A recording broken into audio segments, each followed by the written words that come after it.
கடவுள் ஏன் கல்லானான் மனம் கல்லாய் போல. ദൈവമേ, പുതിയൊരു വർക്ക് തുടങ്ങുവാണ്.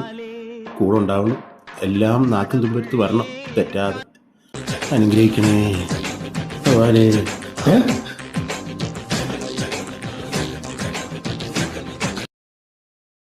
ഞാനേ കണ്ടുള്ളൂ, ഞാൻ മാത്രമേ കണ്ടുള്ളൂ.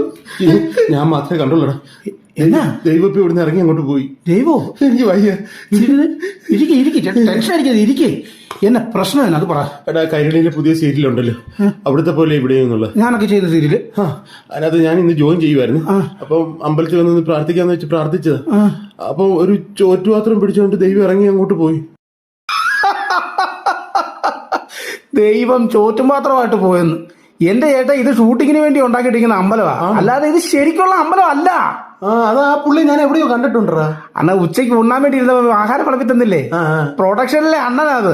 ഷൂട്ടിങ് തുടങ്ങിയ അതെല്ലാം ചെല്ലിച്ച് നിങ്ങൾ അന്വേഷിക്കുന്നുണ്ട്. പിന്നെ ഇനി വന്നൊരു കാര്യം പറഞ്ഞു. ഇങ്ങ് വൈകിട്ട് വരാൻ നിർത്തിച്ചിട്ട് എണ്ണ എന്തിനും കൂടെ മേടിച്ചു കൊടുത്തത് കേട്ടോ, അത് ഈ വാരാതെനിക്ക് വേണ്ടിയിട്ട്. പിന്നെ എനിക്ക് വേറെ അബദ്ധം പറ്റി. എന്താ? അവിടെ ഒരു പോലീസ് സ്റ്റേഷൻ ഇല്ലായിരുന്നു, ബൈക്ക് ഞാൻ അപ്പുറത്ത് കൊണ്ട് വെച്ചിട്ടാ ഇങ്ങോട്ട് വന്നു. അതിനാ ചെക്കിങ് പേടിച്ചിട്ടേ. അയ്യോ, ഇതുപോലുള്ള മണ്ടത്തരങ്ങളുമായിട്ട് വന്നിരിക്കുന്ന ഈ പുള്ളിയോടൊക്കെ എന്തോ പറയാനാന്ന് പറ. അതെ, ഞാൻ വരും. കണ്ടില്ലേ, ഇതുപോലുള്ള മണ്ടന്മാരുമായിട്ടാണ് ഇനിയിപ്പം നമ്മുടെ സീരിയൽ പോകേണ്ടത്. എന്താവും എന്തോ. അപ്പോൾ കാണാൻ മറക്കണ്ട, തിങ്കൾ മുതൽ വ്യാഴം വരെ എല്ലാ ദിവസവും രാത്രി 9 മണിക്ക് അവിടത്തെ പോലെ ഇവിടെ.